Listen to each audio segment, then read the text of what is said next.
them a shout out with hashtag ROB. Yeah. Rob. We in the building. Revival of Brawl. So Salem, like we talk about being a powerhouse in his days of Brawl, being an Apex winner. Yeah. Not many can say they've done that. Apex is a very, very prestigious belt to don. Yeah. There haven't been that many that have gone out, and every single one has been a unique, different kind of battle and era of Brawl. That's true. When Brood beat M2K, it showed that it was possible for a character that many other people have slept on. Exactly. And then you can even look in another era when Meta Knight was far and away dominant, and you had Otori taking it over Nairo in the finals. We had Nairo and Zero in the finals. We had Kakera coming with Otori, and just him and his brother, both of them just doing such amazing things. We had Nitono coming with his Alamar, just continuing. I remember that there was an interview with DM Brandon where they said, Brood son, Nitono's. I was just like, wow, because Brood had showed so much promise when he came over here to America, and everybody was so excited, man. I think we were just not prepared for the matchup. Yeah, nobody was. Just the way he punished people was just, even as an Alamar player, I had to say. And it's just really crazy when you think about it, because when you look through the history of Brawl, everybody just remembers the terror of Meta Knight, but there were so many different eras where so many different characters were powerful and represented. So many different players were doing so many creative things in the game. And, you had the beginning where everybody thought Snake was really dominant. DDD was a top character because he was a counter to Snake. The first Brawl tournament, big Brawl tournament, was won with Ike by GameStop. Shout it out. I mean, we've been there. And now we're back again, once again. We do see, however, the Snakes and Meta Knight on the screen. B115 holding it down with his... That's what I like, man. Just chuck him at him. You don't need him. What game is this? Handball? You play handball in the game. 90 mile an hour pitches in baseball, baby. You get signed for arms like that. You know what I mean? Big contracts. Oh man, this is what I do not miss. That Snake up tilt feels like it can take up the entire stage. I absolutely miss it. I miss every part of it. We're gonna miss the sweet spot on that up B. That is not gonna derail Snake off the Cypher. But a nice up throw here. We can watch out for the grenade. Meanwhile, on this side of the stage, B115 needing some knees right there. Oh no, excuse me, Salem. B159 in this game. Oh, that was definitely a misplay. Wow, both of them dying at the same time. Kind of getting a double stick in the home run. And the Omni side is engaged. For those of you unfamiliar, that is when Snake stickies Meta Knight, who is in a higher controller port with the C4, so that he can utilize an up throw and utilize an instant KO shield pop. But we just take a grab. Now you do have to know the prior port does have to be necessary. The way it works where explosions and hitboxes, when you get hit at the same time, the person in the higher port, so per se one will take the knockback, whereas the person in the lower port will take the damage. And a lot of Snakes really use that to grab you over if you're not ready. A couple of things to their advantage. But I often joke and I say I've forgotten more things about Brawl than a lot of people ever know. But here's a little bit of a fun fact for you. So while controller port 4 gives you an advantage in terms of simultaneous hit and grab situations, who receives a knockback, there are more advantages that are just less relevant in common situations to actually having a lower controller port. For example, if both players grab the edge on the same frame, the one with the lower controller port will be granted the edge. And a lot of other situations like this are actually advantage to the controller port 1, not 4. So very interesting to see a lot of these nuance facts that you never know if they really come into play or not. Small nuances that keep the game so fresh and innovative, even when you do bring it back to all these years, man. It's great to have you here, Pierce, to kind of inform the chat who may not be, and myself, who may not be as knowledgeable about the game as we could have been. You are our encyclopedia today, so I leave it up to you to... I gotta dig back into the tropes. I know you got the bag. You got a bag. We gotta pull it out. I should have brought the notebook. I got you. Good pressure coming out here. That's the game right here. Kind of getting forced on these two stocks, and MikeRay and Hinkage have done a good job of maintaining their advantage all throughout this match after taking those first two stocks. I like the pressure coming out here from Vince. Really doing a great job, as you said, controlling the stocks, controlling the center of the stage, keeping himself safe, and just setting up pressure. Salem's got to find his way out of this one. It's not beyond him, but the early The early game zero suit advantage not really coming to any type of fruition. Tornado into C4. Nice transfer right there from Salem onto Snake.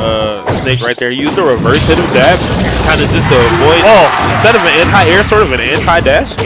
Good stuff from Salem cleaning up that stock right there. Oh my god, the trip. Not out of it yet. Something I don't miss at all, because Salem not only connected the dash attack combo, but also got the correct angle for the reset here. Nope. Okay, that's it.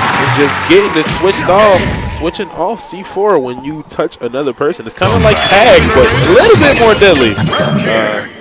Why, Sakurai? Tripping. Oh my gosh. Chill, man. If not for that trip, we could have seen one of the most epic comebacks from Salem of all time. Of all time. Let's not leave it up to the trip, man. Let's just say that was player stuff, man. Gotta leave it up. Okay. No games left. Let me get your Bible thumbs in the chat. Please. For that trip right there. All right. Light so Salem opting to also go Snake. Not sure about the double Snake comp versus Snake Meta Knight. I do think that Meta Knight is favored in this composition because what he adds to the team is very good. Now, remember what we talked about earlier. That is very true. Meta Knight is undisputedly the best character in this game. If you're not pushing Meta Knight to the absolute tippy top of what he needs to be pushed, he may not be the best character in this game when you have characters that can punish him equally as well. That's what it needs to be focused on right now. He may not be the best character on this stage just because the player skill may be tilted towards your advantage. And as we see, the Snake has a little bit more survivability than Zero Suit has. And these players aren't playing, to the best. That's very true. And an unrefined era right now. Just the very freeness of just having Snake's F-tilt, Snake's grenade to lean on, Snake's weight to lean on. When you know you're going to have a Meta Knight that's not going to be playing at the height of his gameplay. Definitely can really show because he dies so easily, and up tilt can just take him out so easily, whereas maybe in his prime he would have avoided such a move. This time he's just going to get hit. He's going to take unnecessary damage, and Meta Knight is a character that definitely can be punished. When you're taking that unnecessary damage, you're just even dispositioning yourself a little bit more towards not your favor because Snake is able to punish so consistently in this game. It may not be always about the power, it may not always kill you, but when you do get hit, you definitely feel it when you get hit by Snake, and that's kind of what they need right now. If you're not going to be refined, man, just hit him hard. And it's a really interesting shift in the dynamic because we did see Vince playing the tank role in the previous game, and he's still trying to play a support tank now, but he's already lost his first stock.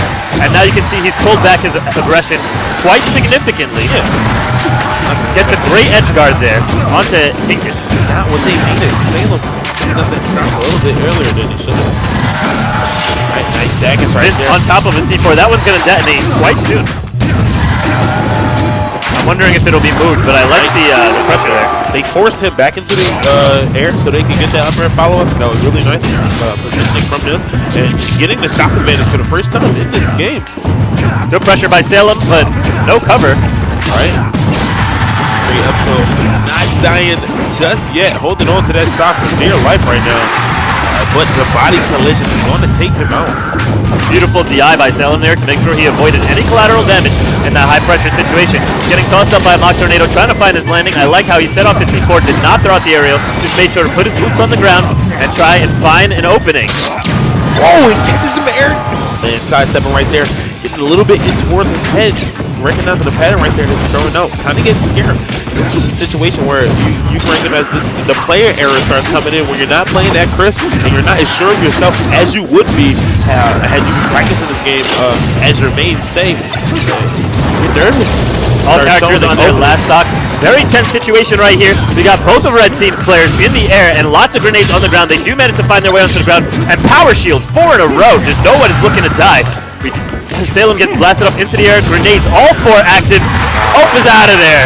That's going to be Vince out of there. Once again, Salem in a 2v1 situation. He drops the C4 because it gives him some space to land. He knew he was going to look for that platform, and he didn't want the ground to be guarded by the possibility of an up tilt while he was landing, so he dropped the C4 as he's getting tossed up to find his way onto the ground. Now using a couple of explosive tricks to try and once again find his landing. Can he get a grab? Finds it.